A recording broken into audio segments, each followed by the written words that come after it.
this lesson, we are going to learn how to write the conflict or the problem of the story. Now, the old composition format where you are given 4 sequential pictures are more plot-driven, which means that the story is driven by a clear problem. Okay? The common ones are accidents. You can see you'll be given pictures of car accidents, robbery, a mistake made by somebody, or some embarrassing situations. All you had to do was to write your story based on each of the 4 pictures. And usually picture 1 is the introduction, picture 2 and 3 are the problem, and picture 4 is where you write about the solution or the ending. Now, with the new PSLE format, you are given a topic to write on, and the 3 pictures provided are no longer in sequence. Sometimes those 3 pictures do not seem to be related at all because they are there to help you think about the story from different angles.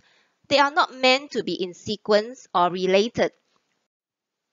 So the new format is not so much plot-driven, which means they might not specify a clear problem.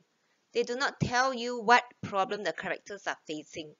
In fact, there might not be any characters at all provided in the pictures. And you have to come up with your own characters and your own problems. And that could be a real problem to many students, right? Because the only thing to guide you is the topic given, and you have to write according to the topic. Now, if you have been writing compositions based on the old format of 4 sequential pictures, this new format requires a change of your mindset. You need to rethink the way you write a composition. Let's take a look at this example. If you are given this topic, a disappointing family outing, and these 3 pictures, what could be the problem in this story? Well, it could be a thunderstorm. So how are we going to describe the problem? Based on the topic and the pictures, we can come up with something like this. Let me read the introduction to you. "Look at my sandcastle," exclaimed Karen as she beamed from year to year. Her parents looked up from their mobile phones and gave her a broad smile and a thumbs up. Karen and her family were at the beach for a picnic. Her parents were relaxing on the picnic mat while Karen was engrossed in building sandcastles. Can you recognize the method used for the introduction? We have used saved, speech, some actions, and some feelings. In fact, you can include the setting as well, right, by describing the beach. So here we have the introduction. Now, very often students will go straight from the introduction to the problem. And they will write something like this. "Suddenly it began to rain heavily. Karen and her family hurriedly packed up and dashed to a nearby shelter." So they go straight from introduction to the problem. Now the problem with this is students usually end up with an underdeveloped plot. From the introduction, they go immediately straight to the problem, and they will go very quickly to the solution, and that's the end of their story. There is no build-up from the introduction to the problem. Now, do not go straight to the problem. A better way to progress from the introduction to the problem would be to include about 3 to 4 sentences describing events before the problem, such as this. After the introduction, we can write something like this. "As Karen's mother looked up at the sky, her face fell. She called out to Karen, 'I think we've got to go soon, Karen.' Karen looked up. Dark clouds were looming in the distance. Soon, a flash of lightning lit up the overcast sky. A strong wind was blowing across the beach." Now, from the introduction, we describe some events leading to the problem, instead of going straight to the problem where suddenly it began to rain. After describing some events before the problem, you describe the problem. Alright, so you can see this is an additional few sentences for you to build up the plot instead of going straight from the introduction directly to the problem. Now, when describing the problem, this is another very common mistake made by students. They will just describe the problem in one sentence. Please do not just describe your problem in just one sentence. You need to ask yourself, what is the main problem? What are the events that lead to the problem, and what is the character's response? Let's look at this example. If you are given a topic about an injury, do not just write the problem in one sentence. For example, Gina tripped and injured her ankle. Now, if you were to do that, your content or your story plot would be underdeveloped and you won't get high content marks.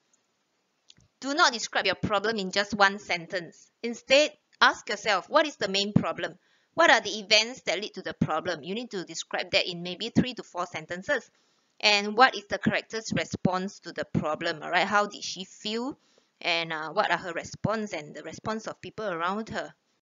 So how to describe the problem or the conflict? We break up the events and the character's response. From this one sentence, Gina tripped and injured her ankle. We can break it up into Gina ran as fast as she could. She wanted to win the race. She did not see a pebble in her path. She tripped and fell. Blood oozed out from her knee. She sprained her ankle and could not continue running. She cried in excruciating pain. She tried to stand up, but the pain was too unbearable. So you see, from this one sentence, we can break up the events and the character's response into so many different sentences. Now, if we combine the events and the character's response from the previous slide, we could get something like this. At the sound of the starting pistol, Gina ran as fast as she could towards the finishing line. She was determined to win the race. I've got to win, she thought to herself. Focused on winning, Gina did not see a pebble in her path. All of a sudden, she tripped and fell. Gina was sent sprawling to the ground. Blood oozed out from her knee as she cried in excruciating pain. She realized that she had sprained her ankle and she could not continue running. Oh no, Gina cried in dismay. Gathering all her strength, she tried to stand, but the pain was too unbearable. You can see how from one sentence, Gina tripped and injured her ankle. We can come up with a whole paragraph describing the problem and Gina's response to the problem. To write one sentence to describe the problem, you will get very low content marks. But for you, you are not going to do that. You are going to write a whole paragraph describing the problem in detail and showing the character's response and her feelings. And you will get high content marks. I know that at this point of the lesson, some of you might be having lots of question marks popping out all over your head.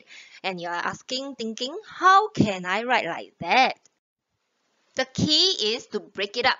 Break up the problem and keep it simple.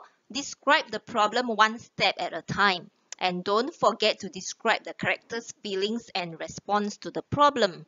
So what have we learned today? Now here are the steps for writing the problem or the conflict of a story. Remember to write 3 to 4 sentences to describe events before or leading to the problem. Do not just describe the problem in one sentence, right? Remember, break up the problem into small steps. And don't forget to describe character's response to the problem.